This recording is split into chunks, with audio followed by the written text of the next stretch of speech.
Urgente, senador Magno Malta acaba de revelar o plano maquiavélico de Luiz Inácio Lula da Silva do PT, junto com o ministro da Justiça, Ricardo Lewandowski, na calada da noite, para que o povo não perceba. Às vésperas ali de Ano Novo, com tudo acontecendo e o povo totalmente voltado às festas, Lula acaba de decretar uma verdadeira bomba, que vai impactar em cheio a vida dos brasileiros, principalmente a segurança. Olhem o que disse o senador. Um decreto covarde e canalha contra os nossos policiais. O que eles estão tentando padronizar são as nossas tragédias, esposas e filhos de policiais sendo transformados em viúvas e órfãs. Meu Deus, que insanidade é essa? Precisamos reagir para derrubar esse absurdo. Oi, gente, tudo bem? Vamos falar de segurança pública? O decreto do Lula, na calada da noite com Lewandowski, o decreto é padronizar as polícias, a ação da polícia em todo o país. Vamos escutar esse vídeo aí, a notícia dada pelo Jornal Nacional. E é padronizar a polícia em todo o país. Não passa de um engessamento da polícia e uma exposição para que tenhamos muitos órfãos e viúvas de policiais no Brasil. Em suma, euforia para a criminalidade. Escuta um pedacinho do vídeo. O objetivo do decreto é padronizar o uso da força policial em todo o país. A norma elaborada pelo Ministério da Justiça determina que um policial ou agente de segurança só poderá usar a força quando outros recursos de menor intensidade não forem suficientes. E o nível de força utilizado tem de ser compatível com a ameaça. Segundo o decreto, o policial deve agir sempre com bom senso, prudência e equilíbrio, de acordo com as circunstâncias do caso concreto, e assumir a responsabilidade em caso do uso inadequado da força. A norma reforça que o policial deve primeiro buscar o diálogo. Se a pessoa resistir à abordagem, ele deve empregar inicialmente meios de menor potencial ofensivo que não causem lesões físicas permanentes. O decreto afirma que a arma de fogo só poderá ser usada pelos policiais como último recurso. Não poderá ser utilizada, por exemplo, contra pessoa desarmada em fuga ou um veículo que desrespeite o bloqueio policial, a não ser que exista risco ao profissional de segurança ou a outras pessoas. Deu para você entender essa insanidade? O policial não pode agir, se for agir, tem que ser bem mansinho, devagarinho, contra um indivíduo cometendo crime ou que cometeu o crime e esteja em procura. E se ele estiver em fuga, a polícia não pode atirar, tem que deixar ele embora. Nós temos que reagir a essas palhaçadas. E na verdade isso é muito sério, isso é um projeto, isso é um programa. Isso é o comunismo. Como que o policial vai poder ficar vivo? A pergunta. Bom, ele tem que tirar um uniforme para ele ficar vivo, para ele se defender. Mas, se ele fosse defender sem o uniforme, certamente ele será preso como criminoso, porque reagiu a um criminoso que estava assaltando, estuprando ou matando. Gente, nós não podemos nos calar, principalmente nós, os parlamentares, as pessoas públicas que o povo escolheu. Nós temos que reagir a esse tipo de canalice em defesa da polícia, em defesa da sua família, em defesa do cidadão. Um decreto Lula, decreto canalha, você e Lewandowski. Mas não é só isso não. Alexandre de Moraes acaba de dar 48 horas para o Exército Brasileiro. Eles já se manifestaram e, segundo informações, a briga está feia. E olhem o que disse os jornalistas da Oeste sobre isso. E o ministro Alexandre de Moraes, do Supremo Tribunal Federal, manteve as prisões dos generais Walter Braga Neto e de Mário Fernandes, que foram presos no âmbito das investigações sobre a suposta tentativa de golpe de Estado. Para Moraes, o quadro que motivou a prisão de ambos se mantém. No caso de Fernandes, a Procuradoria-Geral da República já havia rejeitado o pedido de habeas corpus sob a justificativa de que o general foi o responsável pela elaboração do suposto plano para matar o presidente Lula, o vice-presidente Geraldo Alckmin e o ministro do STF, Alexandre de Moraes. ao se manifestar contra a soltura de Mário Fernandes, o Procurador-Geral da República, Paulo Gonet, afirmou que os argumentos da defesa do general não eliminavam os fundamentos da prisão preventiva. Já no caso de Walter Braga Neto, preso preventivamente em 14 de dezembro por suspeita de tentar obstruir a investigação sobre o suposto plano golpista, a defesa havia argumentado que o general não tem histórico de desobediência. Segundo a Polícia Federal, ele tentou conseguir informações sigilosas sobre a delação do tenente-coronel Mauro Cid para repassar a outros investigados e também teria alinhado versões com aliados. Rodrigo Constantino, hoje conosco. Muito boa noite, Consta. Seja bem-vindo. Nenhuma surpresa, mas o ministro Alexandre de Moraes, então, acabou mantendo a prisão tanto do general Braga Neto quanto do general Mário Fernandes. Segundo o ministro Alexandre de Moraes, o quadro de ambos se mantém. Então, os dois generais seguem presos. Rodrigo Constantino, muito boa noite. Boa noite, Paula. Nenhuma surpresa, como você disse. Boa noite, mestre Augusto, Carlo Cauti, Piotto, toda a nossa incrível audiência. Veja, nós temos um general preso e nós vamos insistir aqui, quantas vezes forem necessárias, né, de que existe uma narrativa de um golpe, ainda mais com esses desdobramentos, essas extensões de tentativa de assassinato de Lula, do próprio Alexandre de Moraes, né? Tudo isso não passa de uma narrativa. E a prisão de Braga Neto e a manutenção dessa prisão é, obviamente, para reforçar essa narrativa e para criar um clima, né, de medo.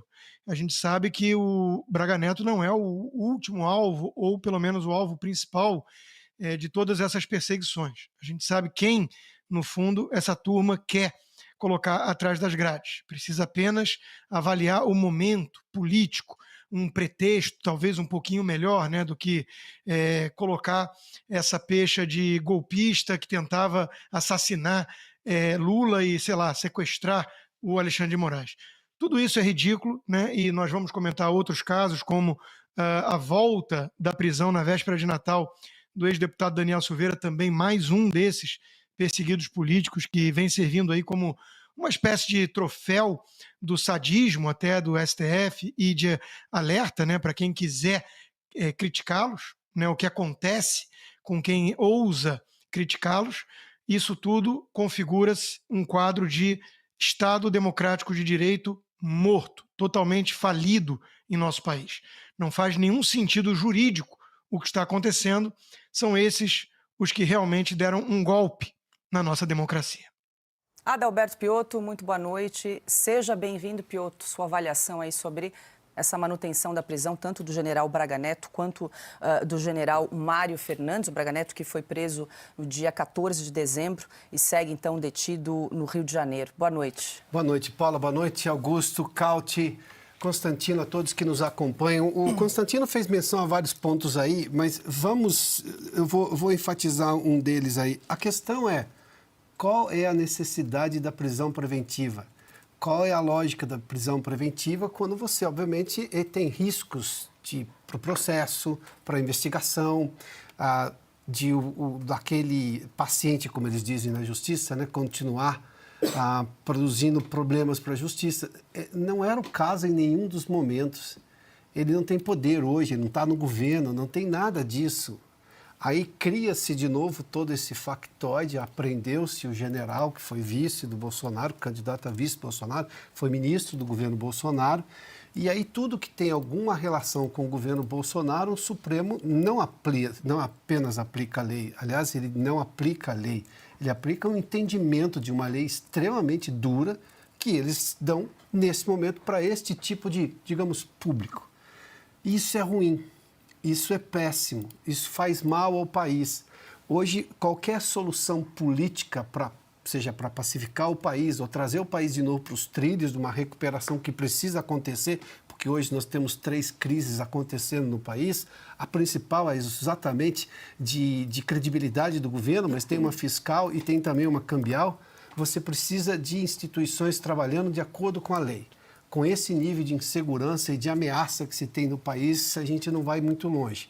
mas o Supremo faz parte hoje desse grupo que apoia o governo. Na verdade, o Supremo hoje talvez seja o maior fiador do governo federal, que se distanciou politicamente de tudo e todos, mas acho que vai continuar governando. A solução da política está na política, não nas cortes. E também nesta quinta-feira, o ministro Alexandre de Moraes deu prazo de 48 horas para o Exército explicar por que os militares presos na suposta tentativa de golpe de Estado estão recebendo visitas diárias de advogados e de familiares nas unidades militares, o que vai contra o regime especial de prisão. A decisão foi tomada depois que o Exército enviou, por determinação de Moraes, a lista de visitas dos 4 militares presos em Brasília. A relação tem o nome dos visitantes, horário e duração das visitas. Moraes determinou que o Exército informasse as regras para as visitas, incluindo os dias e o número de pessoas autorizadas a entrar. Depois de ter recebido a lista, Moraes mandou os comandantes responsáveis explicarem o motivo das visitas diárias, o que contraria as normas do próprio Exército. Isso porque as visitas só podem ocorrer às terças, quintas-feiras e também aos domingos e precisam de agendamento prévio. Fora desses dias, as visitas só podem ocorrer se tiver autorização do comando do Exército, mas não podem ultrapassar os 3 dias de visitas. Augusto Nunes, muito boa noite, seja bem-vindo. Alexandre de Moraes sendo Alexandre de Moraes, aí deu 48 horas pedindo explicações aí depois de uma lista de 4 militares presos, a lista de visitas desses 4 militares que seguem presos em Brasília. Boa noite, Paula, boa noite, Piotto, Cauti, grande Consta, bem-vindo. Boa noite a você que nos acompanha. Olha aqui, esse golpe teria ocorrido há 2 anos, já é isso, né? Chegamos a esse prazo. Em 2 anos eles descobriram o quê? Falta o quê? Que tipo de prova estaria sendo destruída? Que tipo de obstrução de justiça faria os generais presos fariam para justificar essa prisão preventiva? Primeira pergunta. O que falta? O que ele estava escondendo? Descobriram a minuta, descobriram viagens que não foram feitas, descobriram tudo. Falta o quê? O que ele está escondendo? Mas não houve uma tentativa de golpe, esse é que é o problema. Eles não sabem o que é golpe, nunca trataram com um golpe de verdade e conseguem, essa minha cisma mais recente, eu também, quando fico cismado eu viro problema, para quem quer mentir. Eu quero saber como é que seria o golpe no Brasil, porque reduzir o Brasil a Brasília ou é muita burrice ou é muito cinismo. Até agora, os movimentos golpistas se reduziram a Brasília. Perderam a importância os comandantes de tropa do restante do país. Não tem mais que se combinar. A intentona comunista começou no Rio Grande do Norte. Agora não tem mais a tropa no Rio Grande do Norte, nem em outro lugar, nem em São Paulo. Eles não precisariam se entender com generais baseados em São Paulo? O general que comanda os blindados de Campinas, por exemplo, que sempre foi um pedaço, digamos assim, do Exército, sem o qual você não consegue fechar o quebra-cabeças de um golpe, como é que você vai dar o golpe? E se o comandante dos blindados diz, não, eu sou contra, não precisavam se entender com ele? Não há um único entendimento entre os golpistas e os que comandam tropas em todo o Brasil. Então, o Exército Brasileiro precisa ser inteiramente reformulado, porque no momento ele se resume a Brasília. Você combina lá com os caras de Brasília, está dado o golpe. Convoca uma manifestação de civis desarmados, pronto, está dado o golpe. Eu repito, é palhaçada mesmo. Carlo Cauti, muito boa noite, seja bem-vinda. Como bem lembrou Augusto, a gente está falando aqui de um suposto golpe que teria sido aplicado há 2 anos. Qual é o suposto risco que os 2 generais poderiam incorrer se eles permanecessem ali soltos? Lembrando que sempre a prisão é uma medida excepcional.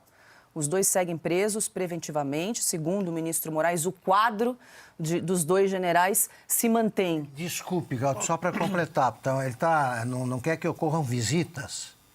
Em relação, sim, aos militares. Só para completar isso aí. Mas o quê? Eles vão tramar o quê nas visitas? Esse negócio de visitas não pode ser mais regulamentado depois do Lula. O Lula noivou na cadeia, o Lula deu entrevista para jornalistas amigos na cadeia. Tá? Ali tinha coisa para descobrir, ali tinha coisa a ser tramada, como foi. E agora não pode mais visitar o Exército, precisa ter um pouco mais de altivez. Fazer valer aí as regras internas. O que é isso? Quer dizer, já desmoralizou o Executivo, o Alexandre de Moraes, desmoralizou o Legislativo e agora vem desmoralizando as Forças Armadas. É isso que está acontecendo. Ele está mostrando que ele manda mais do que qualquer comandante do Exército. Pois é, deu 48 horas para os militares explicarem as visitas aos demais militares presos, Cauti. Pois é, vamos ver se os militares vão abaixar a cabeça também para essa humilhação, para aquilo que é de fato uma humilhação aos militares que estão atuando em suas prerrogativas. Muito boa noite, Paula. Boa noite, mestre Augusto, Piotto. Boa noite, Constantino. Boa noite a você que está seguindo a gente. Pois é, primeiro ponto, seguindo o raciocínio também do Piotto, por 3 razões uma prisão pode ser mantida. Risco de fuga. Mas, nesse caso, era suficiente só retirar o passaporte do Braga Neto, não precisava prender. Reiteração do crime, vai fazer outro golpe. Obviamente, é ridículo isso.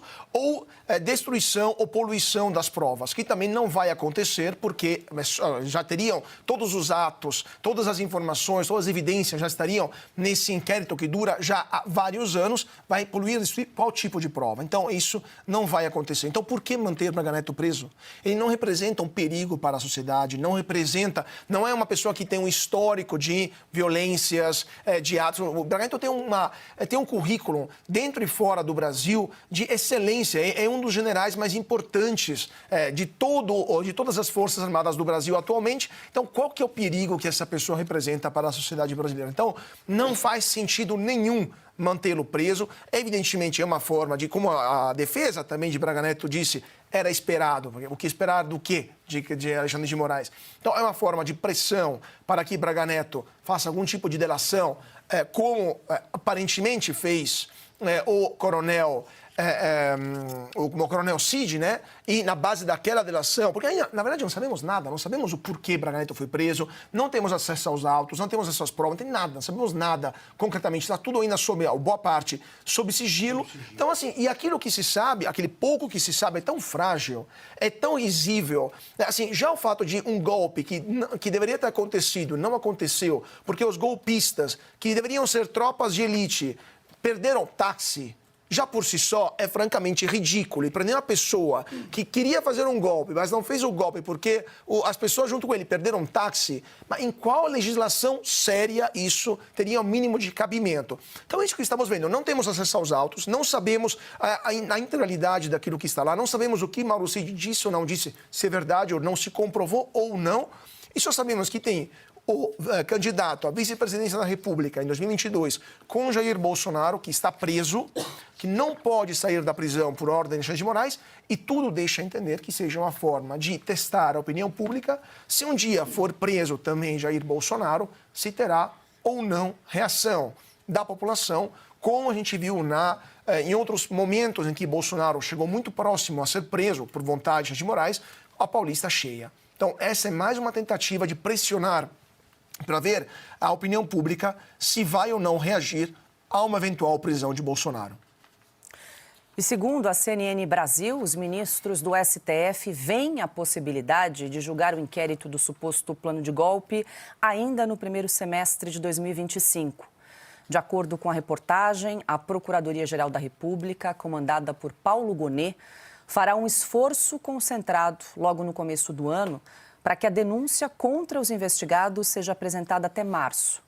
Conforme a emissora, a avaliação é de que o processo contra quem está preso seja mais rápido, para evitar que as prisões preventivas se alonguem sem uma acusação formal. Ainda segundo a CNN, a hipótese de prisão do ex-presidente Jair Bolsonaro antes da conclusão do processo é considerada improvável por integrantes da Suprema Corte. Constantino, vale lembrar que aquele relatório da Polícia Federal de quase 900 páginas, então foi encaminhado para a PGR, para a Procuradoria-Geral da República, está nas mãos agora de Paulo Gonet, e a previsão que rola aí nos bastidores é que Gonet vai decidir se apresenta a denúncia, se arquiva esse inquérito ou se pede mais investigações. E vocês, gente, o que vocês acharam desse plano maquiavélico do governo Lula junto com o ministro da Justiça para acabar com os nossos policiais? Se já não bastasse os nossos policiais, agora o exército, todos de joelho, o que será mais que vem adiante? Que plano maquiavélico é esse para acabar com todos aqueles que podem defender o povo? É deixar o povo totalmente à mercê deles, para eles fazerem o que eles quiserem, para os bandidos tomar conta de tudo? Bom, é o que tudo está parecendo, né, gente? Porque essa desmoralização ao exército brasileiro, ao mesmo tempo, esse decreto ridículo de Luiz Inácio Lula da Silva do PT, aonde vai colocar os policiais numa situação bem delicada. Vale lembrar que eles não podem atirar, portanto, eles vão acabar morrendo. E aí, quem vai nos defender? Vai perder esse negócio das pessoas querer ser policial, vai perder esse negócio das pessoas querer ir pro exército, porque vem do exército desmoralizado dessa maneira. Qual vai ser o jovem que vai querer ficar dessa maneira? Totalmente à mercê do que eles querem. Humilhados, generais 4 estrelas, tenentes coronéis presos por uma canetada. Só porque queria saber alguma coisa desse suposto golpe que a gente até agora não foi nada comprovado. Gente, o que estamos vivendo de fato nesse Brasil? Parece uma loucura. Cada vez que a gente abre para ver uma notícia para trazer para vocês, a gente fica chocado. Eu não sei vocês, gente. Eu ainda não me acostumei com nada disso. Todos os dias eu peço ao Deus, todos os dias pelo nosso Brasil, pelo povo brasileiro, porque não adianta. A gente é um só povo. E temos que lembrar que tem um desgovernado aí, fazendo tudo errado, acabando de vez com o Brasil. Infelizmente, todos nós estamos nesse ônibus desgovernado. E se esse ônibus bater, todos vamos junto. Então vamos ter fé, vamos pedir a Deus pelo nosso Brasil, pelo povo brasileiro, pelos mais necessitados. Independente do viés político, gente, o momento é de união, de pedir a Deus, porque Ele é o único que pode fazer alguma diferença para o nosso Brasil. E vocês, o que vocês acham? Que 2025 será melhor? Eu tenho fé e esperança que sim. Se vocês têm, deixa aqui nos comentários. Vamos ter fé. 2025 já tá logo ali, 2026 já tá chegando. Vamos ter fé que Bolsonaro vai voltar, vai ser presidente e vai dar um jeito nesse Brasil. Bom, este foi o react de agora. Eu espero que vocês tenham gostado. Eu preparei para vocês com muito carinho. Preparei as notícias mais impactantes do momento, que aí fica difícil, viu, gente? Porque é tanto escândalo nesse governo, tanto escândalo que a gente fica até perdido para trazer as notícias para vocês. Mas vamos ter fé, esperança. Desejo para vocês boas festas, que tudo de bom aconteça, tudo de melhor. Espero que o Natal de vocês tenha sido abençoado. Muito obrigada a todos. Só não esquece de compartilhar, curtir, comentar e também deixar aqui o seu nome, de qual cidade vocês estão falando, para a gente se conhecer um pouco melhor. Para quem não me conhece, eu me chamo Renata e moro no interior de São Paulo, Taubaté. Muito obrigada a todos. Um dia mais que abençoado. Até nosso próximo react.